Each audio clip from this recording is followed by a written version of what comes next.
muy lejos yo vengo a cantar.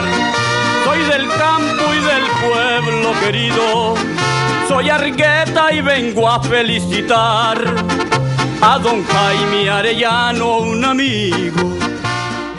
Buenos días, amigos televidentes, gracias por estar nuevamente en este su programa Jaime Arellano en La Nación. El día de hoy vamos a estar platicando con el doctor Óscar Castillo, con el cual vamos a estar hablando alrededor de el día, ya se fijó la fecha del diálogo entre la iglesia y el gobierno, que será el 21 de mayo.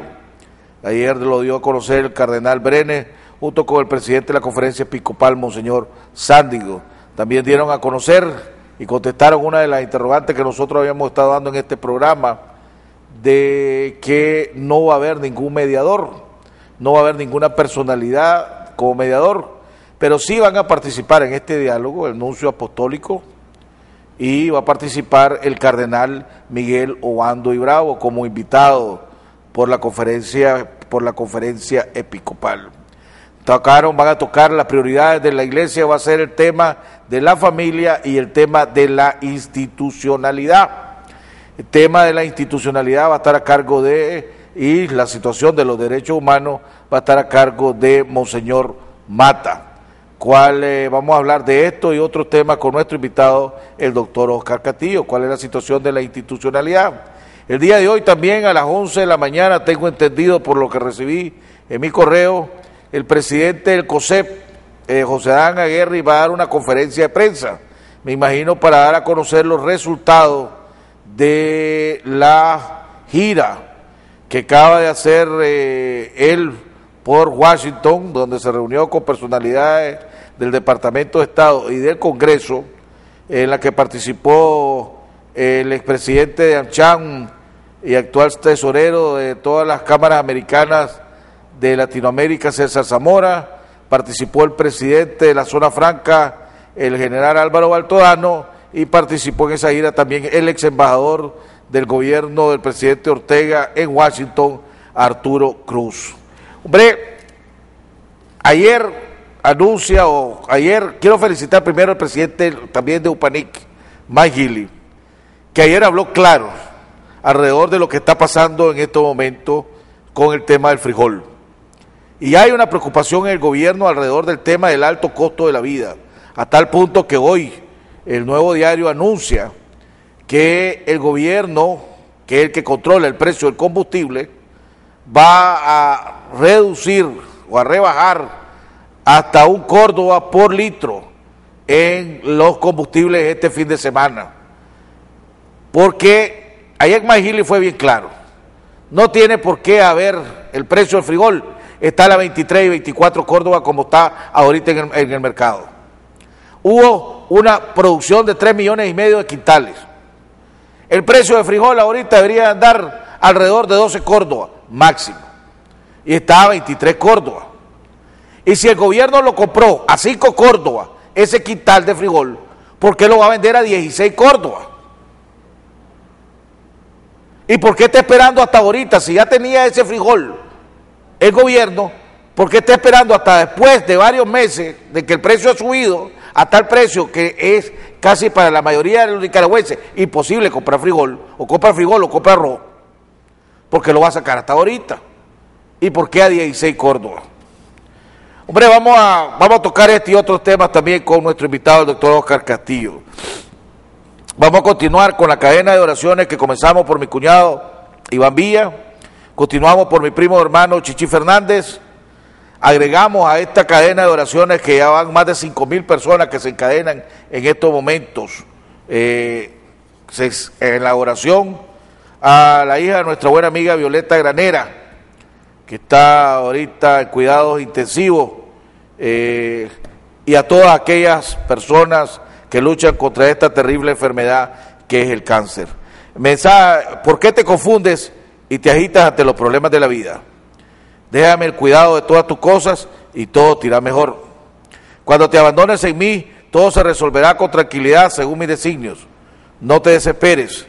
No me dirijas una oración agitada como si quisieras exigirme el cumplimiento de tus deseos. Cierra los ojos del alma y dime con calma: Jesús, yo confío en ti. Evita las preocupaciones y angustias y los pensamientos sobre lo que pueda suceder después. No estropees mis planes queriéndome imponer tus ideas. Déjame ser Dios y actuar con libertad. Abandónate confiadamente en mí, reposa en mí y deja en mis manos tu futuro. Dime frecuentemente, Jesús, yo confío en ti. Lo que más daño te hace es tu razonamiento y tus propias ideas y querer resolver las cosas a tu manera. Cuando me dices, Jesús, yo confío en ti, no seas como el paciente que le pide al médico que lo cure.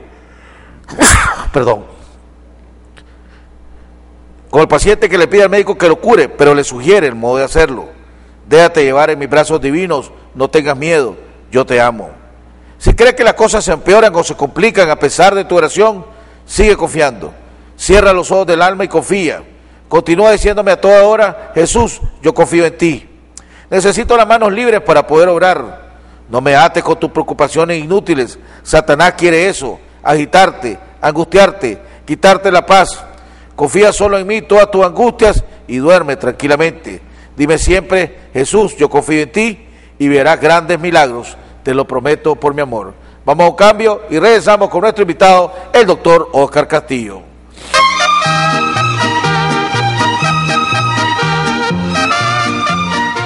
Para llegar alto, algunas personas eligen subir en globos aerostáticos. Otras prefieren los aviones. Pero quienes de verdad quieren llegar alto, buscan los cohetes espaciales.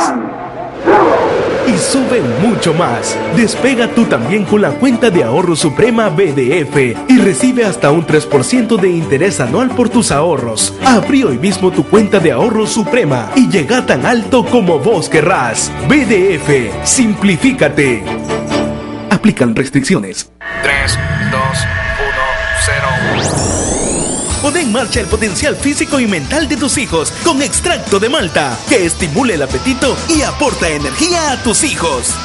Extracto de malta, búscalo en farmacias, supermercados y pulperías de todo el país. Busca el original, el de la tapa roja. Final del encuentro aquí en el estadio. ¿Qué te pasa? No va a pasar. Acaba de caer frente a Colombia por Bueno. Están igualando. Bueno, solamente eso me vas a decir. Aquí estoy sufriendo con un 5-0. En realidad no te importan mis sentimientos. Pero si se tratará de tus amigos. Ya te viene el Mundial. Vivilo al máximo. Recarga 200 Córdobas en tus tiendas Movistar y llévate camisetas, balones o chinelas mundialistas. Movistar, compartida la vida es más. Yo aprendí el oficio de mis padres. Nosotros somos bien laboriosos y nos conocen bastante por la calidad de nuestro trabajo. Ahora nos buscan para dar consejo. Como dicen mis padres, cada problema tiene su solución. El agente Banpro llega donde nadie ha llegado. Podrás depositar, retirar o pagar servicios. Cuando más nos necesitas, estamos acá, siempre cerca. Agente Banpro. Invercasa Puesto de Bolsa presenta Fondos de Inversión Inmobiliarios. Un producto con increíbles rendimientos en dólares de entre un 6 y 8%. Los fondos de inversión inmobiliarios te dan la oportunidad de invertir en bienes inmuebles, cuya renta mensual generada en su 100% es dividida entre sus inversionistas. Abre hoy tu cuenta en Invercasa Puesto de Bolsa y obtén mejores rendimientos. Comprar medicamentos en Farmacias Kielsa te sale barato, barato, barato. En Kielsa te sale barato. 30% de descuento en todos los medicamentos para todos los nicaragüenses. Más barato y a domicilio. Llama 1-826-2626. Kielsa 1-826-2626. Kielsa a domicilio con 30% de descuento. Barato, barato, barato. Solo en Farmacias Kielsa. Aquí ahorras más.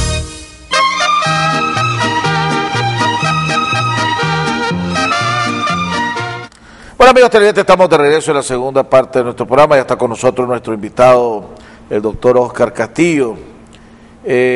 Doctor, bienvenido al programa. Gracias por haber aceptado la invitación. Varios temas que quiero tocar. Antes de entrar a los temas que habíamos hablado, una pregunta. Vos das clases, sos profesor. El gobierno anuncia que las clases se reactivan en los municipios que estaban suspendidas el día lunes. Y que van a terminar, creo que hasta el 19 de diciembre, fueron lo que leí.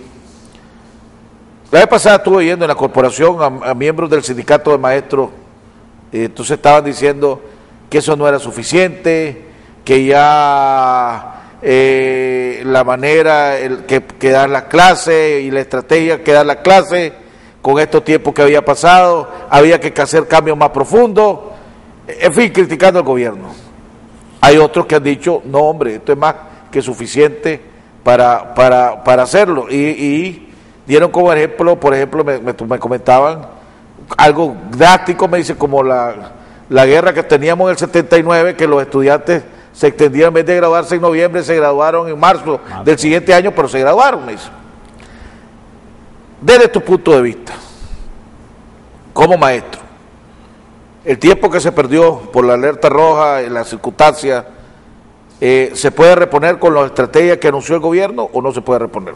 Sí, yo creo que sí. El problema es, bueno, yo no sé, no escuché la opinión de los colegas de los sindicatos de maestros, pero normalmente es común en las universidades, o al menos en el sector de educación, que frente a circunstancias de cualquier tipo, ¿no?, que son, algunas ya son ordinarias, las universidades, los centros de secundaria tienen algunos eventos que suspenden clases, etcétera, etcétera, y cuando se dan este tipo de situaciones, nosotros normalmente funcionamos o trabajamos mediante un calendario académico o un calendario docente que se aprueba año con año y que vos le podés ir haciendo los ajustes, ¿verdad?, de correr fechas, etcétera.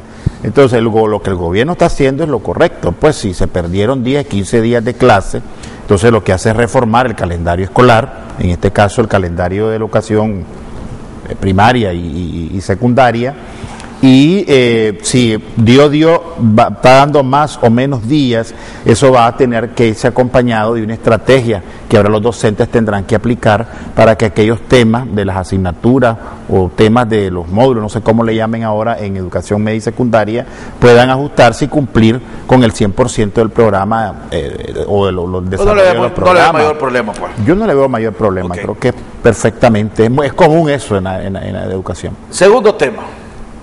Y con vos debatimos en varias ocasiones aquí en el programa la ley 779.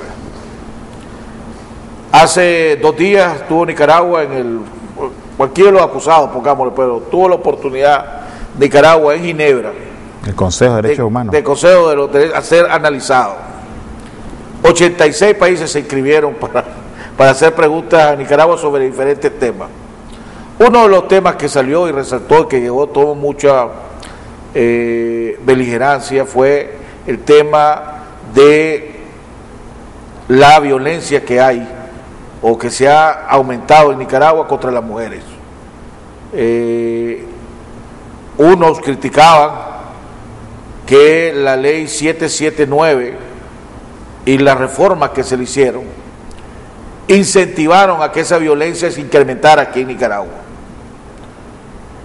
¿Cuál es desde tu punto de vista como jurista que sos, y que vos diste tu punto de vista alrededor de esta ley?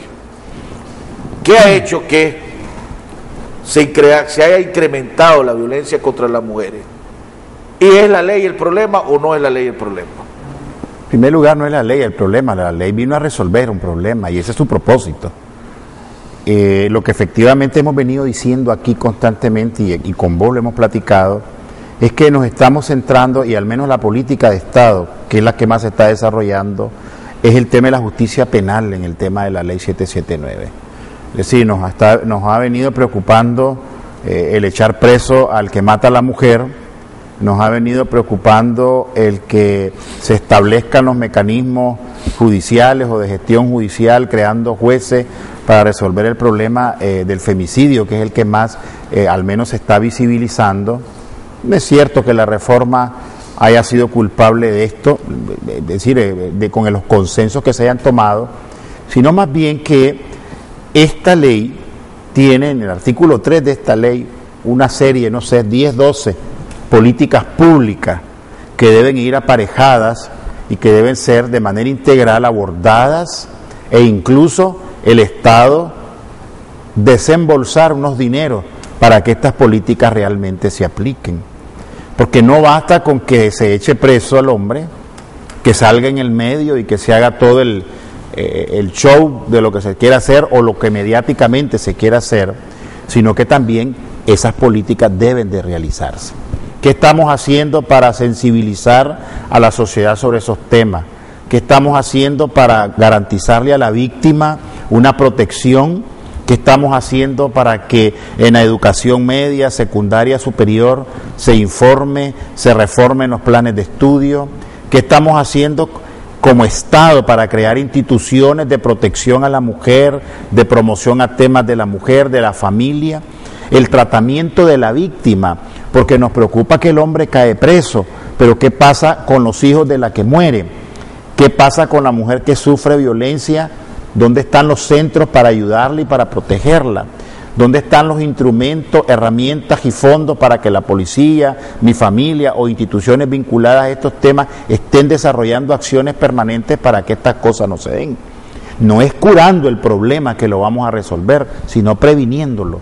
Porque curarlo es simplemente echar preso a los hombres que matan, pero van a seguir habiendo mujeres muertas. Claro, van a seguir habiendo muertos. Entonces, ahí hay una serie de políticas públicas, hay una comisión o consejo, yo no sé cómo, interinstitucional, que no sabemos ni ha rendido cuenta de lo que ha hecho por mandato de esta ley en función de estos temas.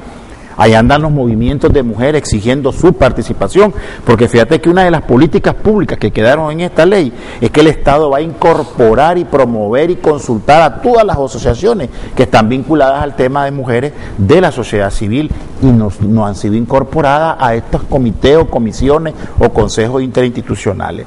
Entonces, la ley, solo nos estamos viendo el tema de la penalización, el tema de la justicia penal, nos estamos concentrando en que cuántas mueren y cuántos van presos, o cuántas mueren y cómo yo resuelvo un juicio en materia penal de este caso, y no nos estamos poniendo la atención del tema de la prevención, la información, la protección, el tratamiento de la víctima, sobre todo el tema de la víctima, que aquí no hay ningún tipo, al menos llegan a la policía. Yo me di cuenta de un caso por medio del bufete popular que tenemos en la universidad, de una mujer que fue lesionada fuertemente por su pareja y lleva 7 meses y le van cambiando la fecha de las audiencias y jamás, y la mujer que ha pasado estrés con sus hijos, estrés, cambió de casa, se trasladó, porque el hombre desde la cárcel y a través de su familia le está mandando amenazas a la mujer y a sus hijos. Entonces, ¿quién está protegiendo eso? ¿Quién está asegurando eso?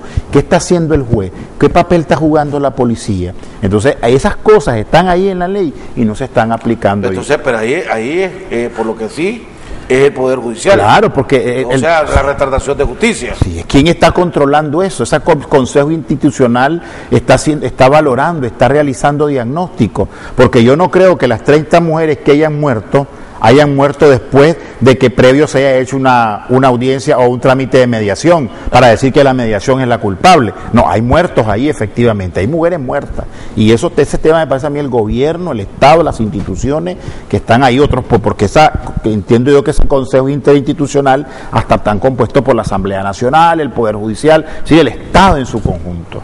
Entonces, ¿quién? Ahora te dice, el problema es recursos. En un país tan pobre, ¿cómo conseguir recursos? Pero ¿de dónde viene el gobierno que debería de usar? No, es que este país no es tan pobre, porque si hace árboles de la vida en todas las carreteras, si está botando una concha acústica que seguro van a hacer un hotel de lujo, dicen ahí, quiere decir que alguien nos tiene, o de algún lado salen esos recursos. O sea, es la voluntad política. ¿Qué voluntad política hay para atender este tema?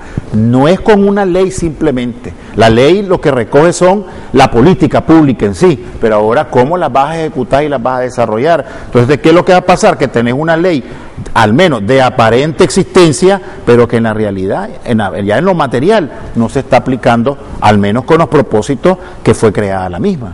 Entonces, hasta cierto punto tiene culpa el gobierno, claro, de lo que está sucediendo, sí. Pues no se puede lavar las manos. Totalmente, y no se las puede lavar de ninguna manera, porque pues, o sea, no ha asignado los recursos, no se ha aplicado la ley como debe ser, el Poder Judicial tiene su culpa también. Y no se ha desarrollado, se desconoce, Jaime, cuál es el plan que el Estado tiene en función de esas políticas públicas, no lo conocemos. Entonces hay una comisión que se debía haber instalado. Un consejo institucional donde supuestamente están los poderes del Estado, está el gobierno con sus instituciones vinculadas al tema, la Policía Nacional, y deberían claro, está allí porque es parte del sistema de administración de justicia, y también deben estar las asociaciones, porque esas son las que están más directamente vinculadas a la problemática, y a esas las apartás por cuestiones ideológicas y a veces políticas. Otro de los temas que se tocó, me llamó la atención, igual que sos del grupo de Pro Justicia, es el tema de la violación a los derechos humanos, las denuncias que hay, que aquí hay torturas, se hace que la policía tortura, el gobierno lógicamente lo negó, pero los organismos de derechos humanos presentaron denuncias de que a veces agarran a los que presos, los desnudan, con la excusa de que tenemos que chequear si andas arma o andas celular, hacen todo tipo de travesuras, pongámosle. Y hay tráfico de influencia en algunos casos. Y da la casualidad que en estos mismos momentos hay una comisión de las Naciones Unidas aquí en Nicaragua haciendo una investigación sobre si en Nicaragua realmente hay tortura o no hay tortura, y si hay centros de tortura o no. ¿Cuál es tu punto de vista alrededor de esto? Bueno, fíjate que alguien allá, escuché ayer, no sé si fue una funcionaria de gobierno, decir que no hay tortura física, que Nicaragua ha avanzado en estos temas, etcétera. Pero me llamó la atención cuando dijo no hay tortura física. Y es que efectivamente la tortura no es solamente el sufrimiento físico, sino que el hacinamiento, las condiciones en las que estás, los tráficos internos que se producen en el trato. Nosotros hemos recibido casos en el bufete de gente que nos cuentan pues cuánto tienen que pagar para tener acceso a un celular, qué pasa cuando no pagas, los castigos que se hacen en la noche. En las noches en algunas estaciones de policía les provocan ruido, les golpean los portones para que no duerman los reos que están allí, al menos en las estaciones de policía. No sabemos, al menos no es nuestro trabajo ver andar, pero sí yo tengo que darle un grado de credibilidad a estas organizaciones que trabajan con este asunto. Yo no puedo afirmar, ni decir, ni denegar lo uno y lo otro. Lo que sí me preocupa a mí cuando el gobierno se ve enfrentado a estos temas es que su reacción es defensiva.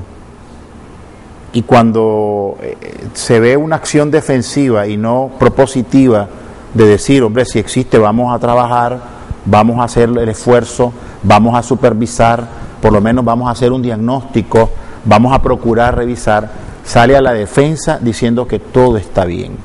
Y no es cierto, vos acabas de tocar un tema simple y sencillo. El estado de pobreza de este país permite indicar al menos la presunción inmediata de que no está bien, porque no es cierto que tenemos cárceles de lujo, sí, porque no es cierto que los ricos son los que están presos, son los pobres, la gente pobre.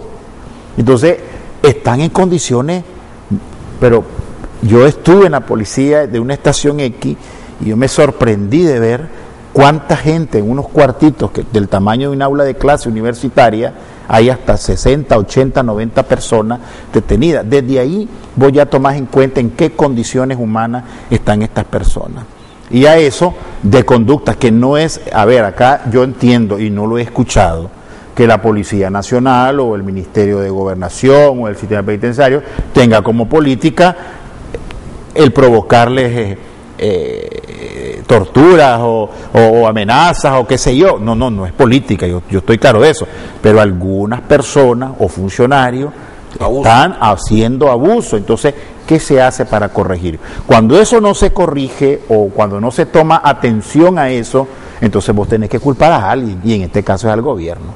Ahora, yo desde hace rato vengo diciendo el chipote, como que le llaman donde está la investigación, auxilio judicial. Auxilio judicial. Ese es un centro de tortura. Aunque no querrás, es un centro de tortura. Porque desde que vos llegás ahí y te llevas preso ahí, te meten a un cuarto donde no hay ventilación, no hay ventana, no hay luz, no hay inodoro, hay un hueco que está en medio de los cuartos para hacer las necesidades y el tufo es arrecho. El hedor y todo, claro. ¿Ah? ¿Qué más tortura que entonces, eso es una tortura. Claro, ese lugar no debería existir. Claro, claro. O sea, no lo hizo este gobierno, lo hicieron otro gobierno, pero no debería existir. Ese es un lugar que debería haber una campaña para que se cierre. Porque o si no se cierra, desde que vos llegás a las 12 horas al menos que se construya o en condiciones humanitarias, pues. Así es. O sea, es que aquí creemos, los conceptos los estamos absolutizando a experiencias que a lo mejor vivimos, pues, de la tortura que te ponen cables eléctricos, que te hacen lo otro, pero la tortura es amplia, el concepto quedarnos, ¿verdad? Es como cuando hablamos del tema del aborto, el tema del aborto es amplio, no solamente es el aborto per se. Entonces, cuando hablas de dictadura, el tema de dictadura es amplia, no solamente es la represión, no solamente es la acción de la muerte, el asesinato, el genocidio, qué sé yo, sino que hay un poco de elementos que la gente a veces, y sobre todo la gente común, ¿verdad?, cuando escucha esto. Lo que me lleva al siguiente punto. Otro de los temas que le dieron duro a Nicaragua es la libertad de expresión. Claro. Creo que fue uno de los más fuertes. Le dieron bastante fuerte a Nicaragua. Sí. El gobierno dice, hombre, en Nicaragua hay libertad de expresión. Ahí tienen la prensa que puede decir lo que le da la regalada gana, ahí está la radiocorporación que puede decir la regalada gana, ahí está el programa de Carlos Fernando Chamorro que puede decir la regalada gana, está mi programa que todavía no me lo han cerrado, pues ya he sido víctima 2 veces, pero aquí estoy todavía, donde puede venir quien quiera venir a decir lo que le da la regalada gana dentro de un marco de respeto, pues. Claro. Entonces, de que falta de libertad de expresión se están quejando estos organismos, eso es falso. Usted dice, ¿cómo puedes, cuando existen medios donde podés ir a expresar lo que querrás, sin restricción, entonces, ¿cómo podés denunciar que hay falta de libertad de expresión? ¿Tenés acceso vos a la publicidad del Estado? ¿Has participado te han convocado? Por ejemplo, ese es el tema de la equidad, en el tema de la distribución de la publicidad que el Estado hace a los medios. ¿Qué te está violentando eso? Es que la libertad de expresión o la libertad de prensa no es solamente cuántos periódicos hay y cuánta gente habla en ellos, sino también es el acceso que se tiene a los medios, el tema del derecho a ser informado. Es decir, yo necesito ser informado por una pluralidad y además en una abierta pluralidad en los medios, pero aquí se van cercenando, o sea, el medio televisivo es prácticamente un duopolio en este país, fuerte. Es decir, hay un medio independiente o 2 medios independientes que todavía pueden permitirle a mí, a vos, incluso en algunos ya nosotros no hablamos. Porque quizás el Nuevo Diario, por ejemplo, y a mí antes el Nuevo Diario me convocaba, me preguntaba, ahora no, dicen, la línea es, no le pregunten a Óscar Castillo. Eso no es eso va a favor de la libertad de prensa, aunque salga el Nuevo Diario publicado. Y ya sabemos la línea que obedece el Nuevo Diario. Pero el Nuevo Diario es un periódico dueño de empresarios, sí, que toma la decisión de no meterse en temas políticos, pongámosle. Esa es una decisión de estrategia del medio, pero no significa que el gobierno esté impidiendo al Nuevo Diario que toque temas políticos. Una decisión del Nuevo Diario dice, nosotros nos vamos a enfocar en temas económicos, en temas lo político, eso lo dejamos a un lado, o lo minimizamos. Pero habría que... Esa es una estrategia de los dueños del medio de comunicación, no es una estrategia impuesta por el gobierno. O tal vez, pues, que yo sepa, pues los dueños son gente empresarial. Pues. Yo no creo que si el Nuevo Diario estuviera en manos de otras personas o si el Nuevo Diario estuviera en otro tipo de contexto político del país, no creo que no dijera lo contrario, no le interesaría realmente si meterse o no en temas políticos.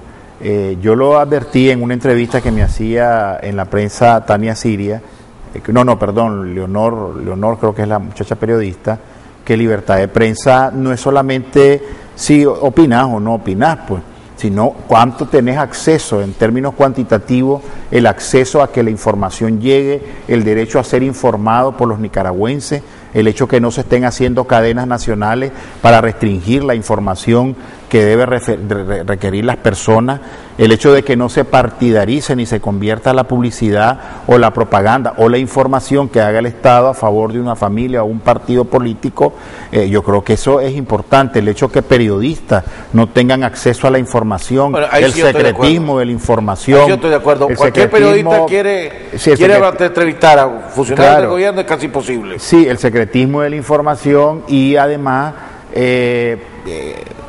lo sabemos, no tenemos cómo probarlo, pero lo sabemos que hay actos de intimidación del gobierno a medios. Lo sabemos, lo conocemos. La gente lo dice, los periodistas, gente te lo dice.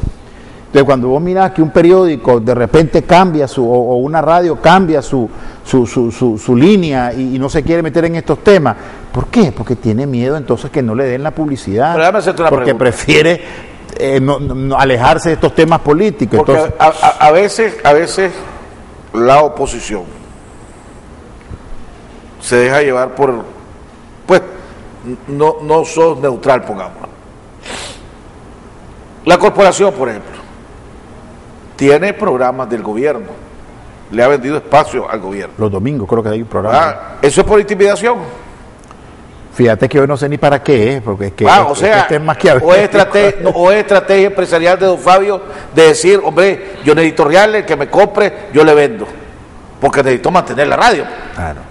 Entonces, uno podría decir, mira, para ahí mí, intimidaron o le doblaron el brazo a la corporación. Para mí que yo no veo a don Fabio doblando el brazo. Es estrategia empresarial, porque del momento en que vos oís que inicia el programa, dice, la radio aclara que no es ni tiene que ver, ni es posición oficial y que es un campo pagado. Entonces, una estrategia empresarial. ¿Por qué aceptás que eso es estrategia empresarial y no aceptás que lo del Nuevo Diario es estrategia empresarial? Puede decir el Nuevo Diario, mira, no me voy a poner a competir con la prensa a ver quién le echa más lodo al gobierno.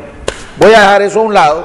Debe haber algún segmento, me imagino que es el Nuevo Diario, ahí tenés razón, que esté interesado en las cuestiones económicas, que esté interesado en la información que voy a dar, alejado de la prensa, voy a hacer otro. Entonces es estrategia empresarial. ¿Por qué eso? ¿Por qué la corporación sí acepta que es estrategia empresarial y el Nuevo Diario decir que es intimidación? Pues es que son dos cosas diferentes. No es lo mismo. No, a ver. Sí. En el caso, yo te digo un asunto, al menos en el caso mío particular, yo siento que es censura cuando a mí el Nuevo Diario ya no me recibe por lo menos un escrito y se lo mando. Para mí es censura. Ahora, como dijiste que antes que no te llamaban y ahora ya no soy entrevistable. Porque ya no soy un pero tema que según me contaron y los periodistas dicen que aquí está la línea y se dijeron nada, no queremos a esto ni a lo otro. Que eso es un negocio, claro, si el periódico es un negocio y ahí hay estrategia empresarial, yo no voy a criticar a los dueños por eso. Lo que estoy hablando es que la línea de algún lado bajó. Cambió, la línea del Nuevo Diario cambió lógicamente. Pues. Si eso nos contribuye, entonces, ¿cómo está también el aspecto de la pluralidad? Pero ahora nunca olvidemos, Jaime, el contexto actual. Yo no sé si en un contexto distinto en el que los empresarios de ese diario o de otro diario, porque yo solo puse de ejemplo un diario, pero no quiero al Nuevo Diario tampoco yo hacerle la guerra, ellos tienen su línea y tienen todo su derecho, ¿verdad?, a hacerlo, pero en otro contexto yo no sé si el Nuevo Diario cambiaría su línea. ¿Por qué? Entonces hay algo ahí en el entorno, miedo, intimidación, conveniencia, etcétera, etcétera, que se toman desde el punto de vista en la lógica de que funcionan las cosas en este país, y entonces resulta que mejor me retiro y dejo de hablar de temas de política para no enfrentarme, y eso también de alguna manera es el mensaje que manda el gobierno a ciertos lugares para que esté... Hay dos cosas que coincido con vos en lo que has dicho. Primero, la falta de accesibilidad a la información gubernamental, todo es a través de una persona. Inclusive las entrevistas, que tampoco permiten que lo hagan. Y dos, es la publicidad estatal, es dirigida para premiar a lo que ellos quieren premiar. Y el duopolio también. Pero eso ha sido en todos los gobiernos, no solo en el gobierno del presidente Ortega. El gobierno del presidente Bolaño solo le daba a los que apoyaban al gobierno del presidente Bolaño, a los que no apoyaban, no. Es más, el presidente Bolaño cerró la famosa, ¿cómo se llamaba? La Poderosa, la Radio Poderosa. ¿Ah? Lo otro que vos decís, aquí se están convirtiendo en dos bloques televisivos. El de Ángel González ¿verdad?, que domina, y los del gobierno, pues pongámosle que son reconocidos por el que son mal controlados, manejados por familiares del presidente Ortega. Pero si yo diría, la denuncia es, si aquí hubiera un grupo de opositores que quieren comprar un canal de televisión y el gobierno no les permite, entonces sí, estoy censurando. Pero si nadie quiere comprar un canal de televisión, yo no puedo obligar a que tengan un canal de oposición, la oposición, o Oscar Castillo, o Chico Pérez, o La María. Si no lo querés comprar, no lo compras. Si no hay canales o sea, si no tenés el poder económico para comprarlo, no me podés acusar a mí como gobierno de que son dos bloques televisivos. Pues, no sé si me estoy explicando lo que quiero decir. Pero ¿cuáles son los mensajes, o al menos indirectos, que te mando? Pregunto, ¿se han preocupado por reformar la ley en el tema de las licencias? Ah, no, ahí sí, eso sigue. ¿Se ha procurado reglamentar algunos aspectos de esa ley con respecto al otorgamiento de esa licencia? ¿Ha convocado Telcor a licitaciones para ver quién tiene interés en acceder a comprar licencias radiales, televisivas? ¿Llegaría Jaime Arellano con $5 millones a comprar con confianza, seguridad y garantía de que se la van a otorgar un canal de televisión en Nicaragua? Porque dice ahí el dicho campesino, con la víspera se saca el día. Pero no hay Veamos en el... No, es que nadie lo quiere hacer, porque ¿cuál es la señal, Jaime? La repercusión que te compre el 8, que te compre el 2 y hasta que te compre el 12. Y he escuchado también en el 12, aunque lo haya denegado su propietaria, que hay intereses. ¿Con qué fines de controlar yo la información? Sí. ¿Tiene el ciudadano acceso o derecho a ser informado verazmente? Sí, tengo. ¿Se está haciendo? No. Porque hay secretismo. Y cuando se informa, todo es propaganda. El terremoto fue propaganda, no fue el terremoto, fue la propaganda del CIN, y que si la compañera Rosario y que el compañero Daniel se sentían satisfechos por lo que se estaba haciendo. Cuando es el Estado, hombre, si es el Estado el que está haciendo las cosas, como Estado, ahí después cada 5 años el pueblo te lo va a reconocer en el voto. ¿Por qué tenés que estarlo diciendo todos los días? Por ejemplo, pues entonces ahí es los componentes que están de por medio constantemente en el tema de la libertad de expresión y la libertad de prensa, ¿verdad? Entonces, lo otro, ahí hay un periódico que dice lo que quiere, pero lo puedo quebrar en un momento determinado. Hubo el intento de una ley que le decía al comandante Arce, le pusieron la ley Arce, para quitarle los impuestos, quitarle las exenciones de impuestos. ¿Por qué? Porque nos molesta esto. Entonces yo creo que esas cosas, como para muestra un botón, dicen, ¿no? De hechos que pueden decir, o se pueden hablar de la libertad de expresión o la libertad de prensa, ¿verdad? Yo no tengo nada con ningún diario, pero en lo particular, cuando yo te puse el ejemplo de los diarios, porque prácticamente lo sufrí, sí. Y la persona que me lo dijo, me dice, doctor, ya no lo voy a invitar, ya no lo puedo porque usted ya me lo tacharon. Yo no le he hecho nada al Nuevo Diario, pues yo con mucho gusto. Es más, mire, doctor, si usted no queremos que opine político, pero queremos sus comentarios jurídicos, pues, ¿verdad? Pero no, es que sencillamente te hicieron una lista. Claro, a varios, ¿verdad? No solo a mí. Tengo que ir a un cambio. Cuando regresemos, ya hay fecha para el diálogo gobierno y la iglesia. Cardenal Brenner y Monseñor Sándigo, presidente de la Conferencia Episcopal, anuncian que los dos temas principales van a ser la familia y la institucionalidad. Del grupo que vos sos parte, ha sido de los que más ha promovido estudios, charlas, conferencias sobre la institucionalidad de este país. El encargado de hacer en ese tema la institucionalidad y la situación de los derechos humanos en Nicaragua es Monseñor Mata.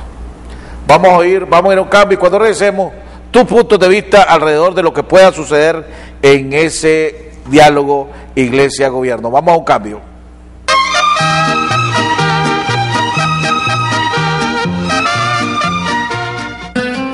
Agroalfa, enriquecemos tus cultivos. Venta de agroquímicos, fertilizantes, equipos y veterinaria. Visítenos en nuestras 9 sucursales: Chinandega, León, Huigalpa, Sébaco, Estelí, Jinotega, Matagalpa, Malacatoya, Casa Matriz en Managua, Semáforos Guanacaste 150 metros al sur. Edificio Agroalfa. Teléfonos 2341-2165, 2266-0188. Para más y más cosechar, solo productos Agroalfa debes aplicar. Agroalfa, enriquecemos tus cultivos. 3, 2, 1, 0. Pon en marcha el potencial físico y mental de tus hijos con extracto de malta, que estimule el apetito y aporta energía a tus hijos.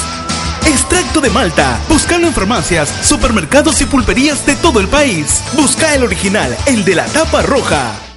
Cuando visite Jinotega, la ciudad de las brumas, hospédese en un ambiente cómodo, placentero y seguro. Hospédese en la estancia de Don Francisco, convenientemente ubicados en el centro de Jinotega, con habitaciones con caja de seguridad, Wi-Fi, cable TV, bar, baño privado con agua caliente y desayuno incluido. Si desea conocer los alrededores, le ayudamos a organizar su excursión. Siéntase como en casa. Estancia de Don Francisco. Reservaciones al 2782-2309 o visite nuestra página en internet estanciadedonfrancisco.com.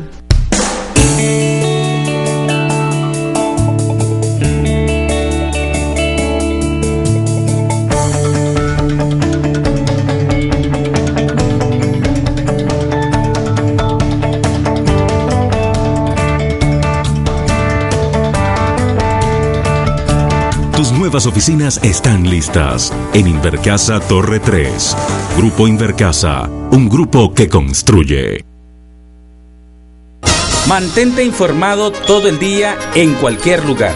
Así lo hacen casi 4 millones de visitantes a nuestro sitio web, con transmisión en vivo las 24 horas del día, con un amplio archivo de notas y videos. También puedes seguirnos en Facebook y Twitter y suscribirte a nuestro boletín electrónico Cuarto Poder, para que cada día tengas en tu correo un resumen ejecutivo de las principales noticias del día. Suscribirse es fácil. En la página principal de canal15.com.ni ingresa tu correo electrónico.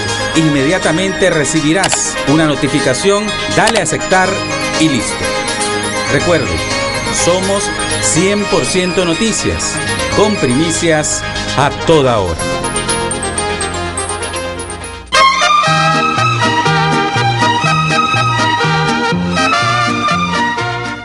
Bueno, amigos televidentes, estamos de regreso en la tercera parte de nuestro programa con nuestro invitado, el doctor Oscar Castillo. Doctor, la diálogo gobierno Iglesia Católica ha causado mucho debate, mucha especulación, pero ya hay fecha y ya sabemos por lo menos 2 temas que se van a tocar. La familia, que me imagino el rol de los gabinetes de la familia, etcétera, etcétera, que la Iglesia no ha estado de acuerdo. Y el otro tema es la institucionalidad y la situación del Estado de Derecho en este país. Tengo entendido inclusive que Monseñor Mata en este momento anda en Roma, presentando o adelantando el informe que va a presentar el día el 21 de mayo. Por lo menos es lo que me dieron, no estoy confirmado, no hablé con Monseñor Mata al respecto. ¿Tu opinión? Hombre, qué bueno que ya por fin hay fecha, ¿verdad? Ya hay fecha. Ya hay fecha. Sí, yo creo que estos temas, fueron 3 temas que yo escuché en entrevistas que le hicieron a Monseñor Sandio y al Cardenal. También está el tema social, se habló de los servicios básicos, la educación, algo así, algunos temas. Que me parece que son los 3 temas, si haces una retrospectiva de las cartas pastorales, así es, son la síntesis, digamos, de los 3 grandes problemas que la Conferencia Episcopal y sus obispos han estado advirtiendo, preocupados, a través de estas cartas lo han manifestado. Me parece oportuno, no sé cómo se va a abordar esto, si va a ser público, no, eso ya serán quizás el detalle, pero creo que son temas que sí preocupan a la sociedad nicaragüense y que no necesariamente tienen que ser los temas de los políticos, ¿verdad? Son los temas de la Iglesia Católica. En el tema de la institucionalidad, nosotros hemos descubierto cuáles han sido los ejes de las cartas pastorales, ¿verdad? Estaba el tema de la reforma constitucional, estaba el tema de la elección y la descomposición de los poderes del Estado, en caso de los funcionarios. El tema electoral ha estado desde la primera situación que se dio de fraude, ¿no?, con las elecciones municipales, han estado ahí, y el tema de la concentración de poder, ¿verdad? Que ellos lo han insistido como un problema que está atentando contra el Estado de Derecho, la independencia de los poderes, etcétera, etcétera. Entonces, en esos temas me parece que la Iglesia tiene bastantes elementos. No solo el obispo Mata se ha pronunciado mucho sobre eso, también yo he escuchado al monseñor Báez. Sí, yo creía que el tema de la institucionalidad lo iba a tocar monseñor Báez, pero parece que designaron a monseñor Mata lo hace con más emoción, ¿verdad? Porque lo aborda con mucha preocupación, y monseñor Báez, pues en su estilo lo hace más académico, científico, pero bien abordado, me parece a mí, la preocupación del tema, que nos hemos venido advirtiendo siempre, ¿no? Ahora, me llama la atención lo siguiente. Va a estar un nuncio apostólico, que supuestamente como mediador, pero ya el cardenal Brenes dijo, aquí no necesitamos ningún mediador, ninguna personalidad, no sé si estará hablando, ¿verdad?, pero va a estar ahí el nuncio. Y ayer anuncia que va a llegar el cardenal, se anuncia que invitaron al cardenal Obando. La pregunta es, porque aquí en las cartas pastorales, y usemos como referencia las cartas pastorales, ha habido una denuncia de la Iglesia que las ayudas se han estado usando, se han estado manipulando por el gobierno para sacar beneficios políticos. El que ha estado a cargo de repartir esas ayudas ha sido el cardenal Obando, junto con monseñor Eddie Montenegro, el padre Laquit, etcétera, que han andado. En esta reunión, ¿a dónde se va a sentar el cardenal Obando? ¿En el lado del gobierno o en el lado de la Iglesia? Porque cuando toquen ese tema, yo me imagino que el gobierno le va a decir, aquí está el cardenal, si el cardenal es el que está a cargo de entregar, no puede decirme que el cardenal está manipulando esa ayuda para el gobierno. Entonces, o sea, va a ser, lástima, no sé si va a ser televisado, si lo van a poder ver abierto, va a ser a puerta cerrada, pero va a ser interesante, o sea, desde el punto de vista estratégico va a ser interesante, porque también por el otro lado, algo que el gobierno no ha querido aceptar y que va a salir, va a ser el tema de los rearmados, porque monseñor Mata va a tocar el tema, va a presentar pruebas de que hay, lo tiene bien documentado, porque hay grupos rearmados por asuntos políticos. Entonces eso es algo que va a salir en y han habido muertos de los grupos rearmados, de ambos grupos, de tanto del ejército, con el nuncio apostólico ahí mismo, entonces son temas que van a salir, pero por ejemplo el tema del rol del cardenal Obando, no el cardenal Brenes. A mí no me cabe la menor duda de que aunque él esté sentado en cualquiera de los dos lados, va a ser en nombre del gobierno que va a hablar, porque él es un funcionario del gobierno. Sí, a mí no me importa en qué sí esté, pero vos y yo sabemos, fue a Roma como representante del gobierno y lo aceptó. Yo no sé si en Roma se lo habrán aceptado. Pero no apareció acreditado. Pero para eso voy, pues, pero fue por delegación del gobierno. Sí, aquí se anunció. Aquí sabemos que preside una comisión de no sé qué cosa, reconciliación, compuesta, integrada, financiada por el gobierno. Él hace labor al gobierno. Yo no he visto al cardenal en una fundación privada particular repartiendo, sí, lo hace en nombre del gobierno. Entonces, si está sentado o que no hay invitado, no me cabe la menor duda que su rol va a ser en defensa de los planes, de las acciones o de lo que el gobierno tenga que explicar sobre los temas que se tenga que preguntar ahí y en el que él a lo mejor tenga que opinar. Eso me queda claro. Es un obispo que no está en funciones, apenas obispo emérito. Los que son la conferencia episcopal son los obispos de cada una de las diócesis, el auxiliar de Managua, el cardenal Brenes, el de la costa, que tienen unos nombres especiales. Yo ahí no conozco un poco la jerarquía en esta cosa, que son los que van al diálogo, que no es nacional, ¿verdad? Sí. Que es un diálogo institucional, digamos, entre el gobierno y una institución de mucho respeto, cariño en Nicaragua, que es la Iglesia Católica. Entonces, no quiero presumir ni de qué es lo que se va a hablar, al menos ya sabemos de qué tema o cómo, pero de los roles que se van a dar, me parece a mí que un cuarto tema debería ser para la Iglesia, además del tema de institucionalidad, tema de familia, problemas sociales, es el abordaje para que la Iglesia realmente sirva de puente de cara a un diálogo nacional. Nosotros necesitamos un diálogo nacional de cara a las elecciones 2016, al menos con el panorama que se pinta de un Consejo Supremo Electoral que nada cambió y que nada va a cambiar. Entonces, ¿qué garantías en el marco del tema de la institucionalidad, porque va ese tema, qué garantía la Iglesia va a pedir o va a incidir para que el proceso electoral de 2016 sea transparente? Ahora, el gobierno tiene algo que a la Iglesia le importa mucho, pongámoslo en ese sentido, y lo vimos ahorita mismo en esta reunión de Ginebra. Hay una fuerte presión de muchos países europeos alrededor del tema del aborto terapéutico, que se quite la ley, que se permite el aborto, etcétera, etcétera. Y el gobierno se ha mantenido firme, a pesar de la presión de muchos organismos. Aquí estamos sólidos, y a la Iglesia eso le gusta. Entonces el gobierno le va a decir a la Iglesia: mire, si mejor aliado que usted, aquí he sido yo, en este tema que es tan controversial, aquí me he mantenido firme, no se pueden quejar.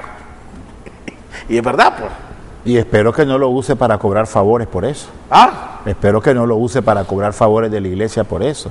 Pero yo creo que la Iglesia, yo no sé si he tenido la percepción, Jaime, pero la Iglesia el tema del aborto lo ha abordado como Iglesia, no en una alianza con el gobierno. No, yo estoy claro. El tema del aborto la Iglesia lo tiene como una cuestión de principio, como una cuestión muy importante en la institucionalidad de la Iglesia, y lo ha defendido y lo ha mantenido como Iglesia. Y yo nunca lo he dicho ni lo he visto diciendo que porque el gobierno o porque en alianza. Yo estoy claro. Que no, pues, pero que el gobierno sea congraciado, esa es otra cosa.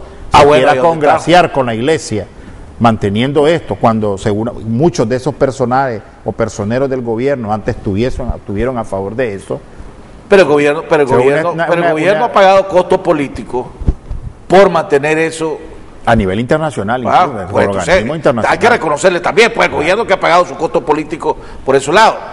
Me llama la atención, sí, el tema de el grupo de los rearmados que van a salir y la situación de los derechos humanos que va a exponer Monseñor Mata. Ese es un tema que el gobierno no ha querido admitir.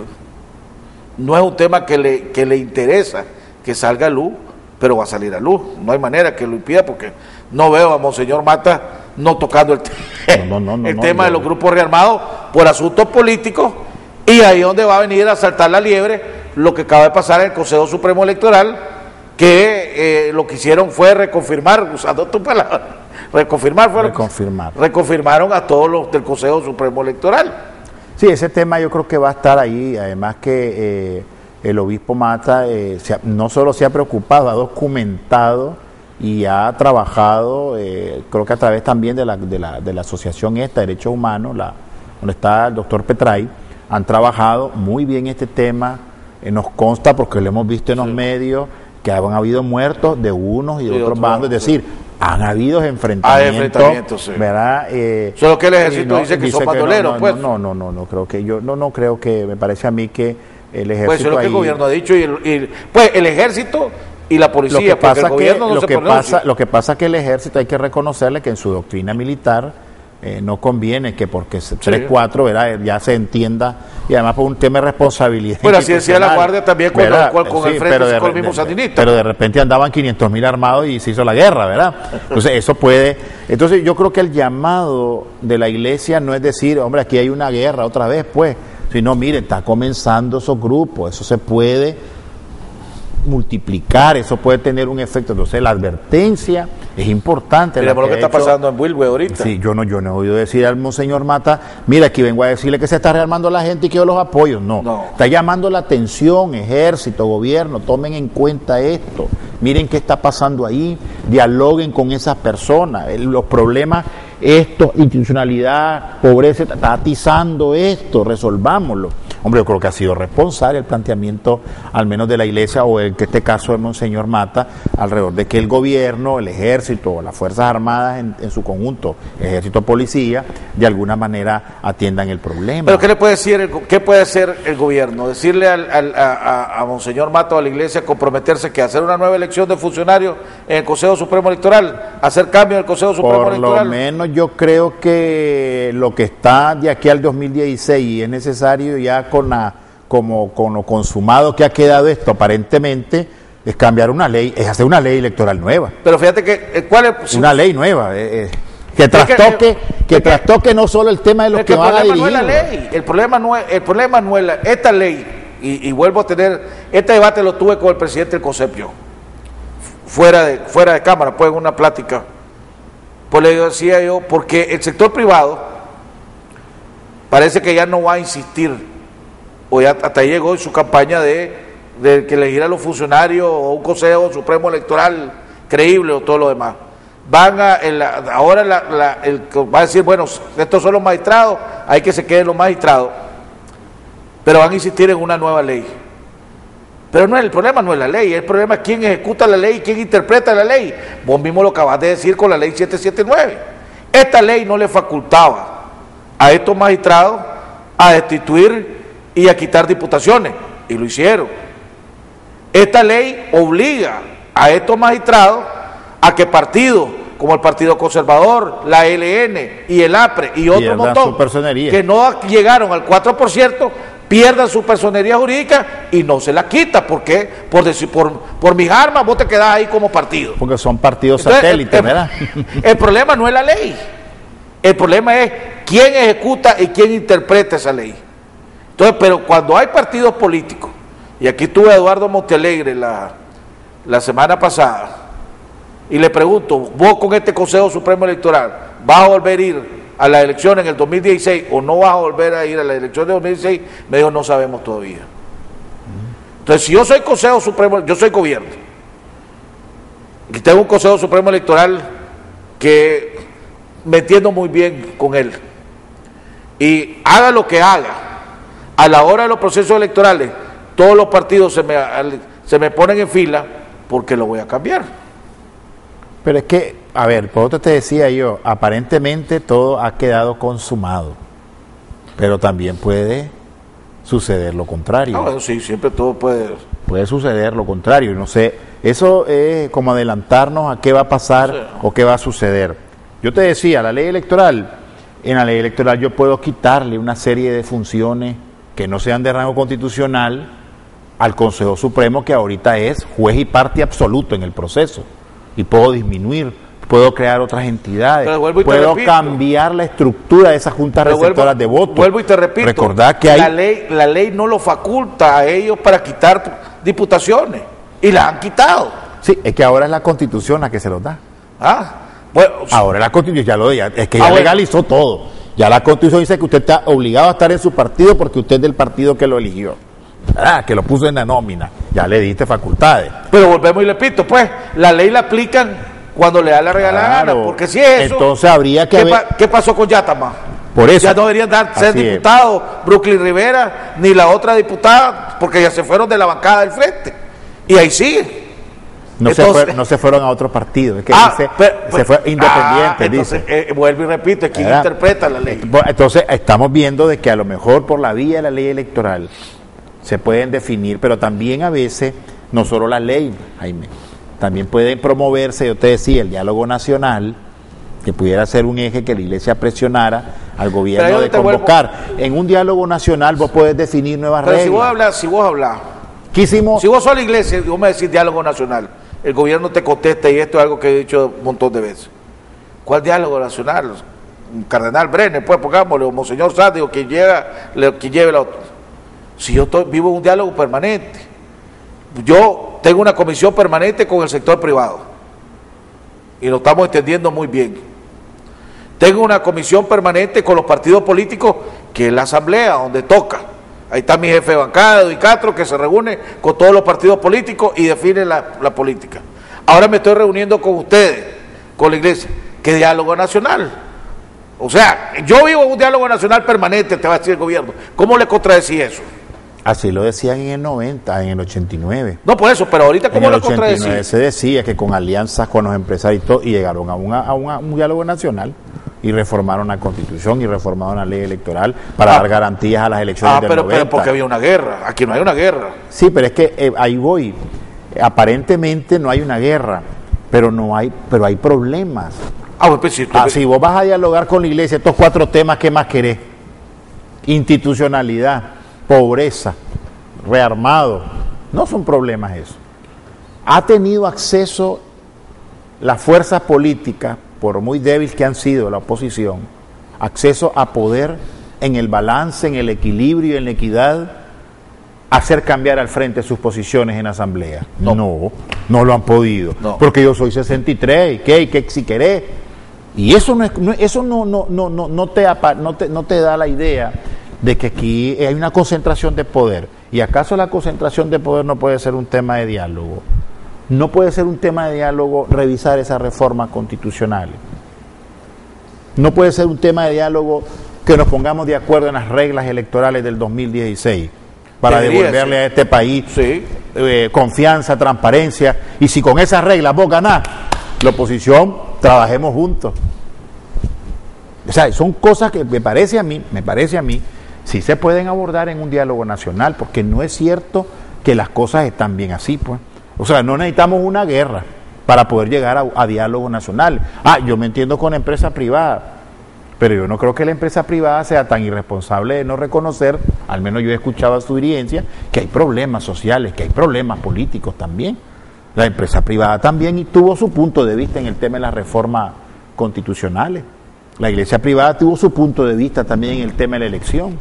Bueno, pues el sector privado reaccionó después de la elección de los magistrados del Consejo y la Contraloría, diciendo falta representatividad. Esa fue la palabra que usaron. Que el tema que hemos hablado de equilibrio o de equidad. Elección de la Corte Suprema de Justicia, donde pues cambiaron ciertos magistrados y el sector privado ya se quedó callado, como que se contentaron. Ya tengo a 2 ahí. Con la manera como se eligieron en la Corte Suprema de Justicia. Y no ha vuelto a oír comentarios si hay representatividad o no hay representatividad. Y que no fueron candidatos de ellos, ¿verdad? Al menos eso es lo que se conoce, ¿no? Sí, no fueron ellos pues los que postularon. Pero yo creo que sí, yo creo que hay temas bastante como para que, si no se hiciera un diálogo nacional, por lo menos se forzara a encuentros más directos, con ánimo de cambiar cosas. Pero ahorita yo no veo que la oposición, al menos yo la veo contra la pared cada vez que se van a dar temas tan importantes como esto, en la que la mayoría y la batería...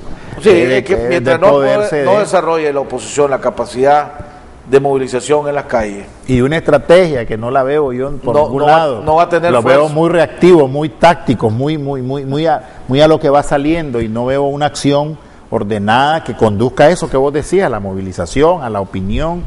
La veo muy, no sé, pues muy débil. Yo escuché tu programa con Montealegre, ¿verdad? Y él habla, pues, me alegró un poco cuando él dijo, vamos a entrar a una discusión, vamos a ver cómo vamos a enfrentar, vamos a ir a la gente. Eso es lo que realmente debe trabajarse en función de definir ese para poder tenerlo, sí, así. Claro. Bueno, hemos llegado al final del programa, le agradecemos al doctor Oscar Castillo, nos vemos el día lunes en otro interesante programa aquí en Jaime Arellano en la Nación, y nos vemos hoy más tarde en Cuarto Poder.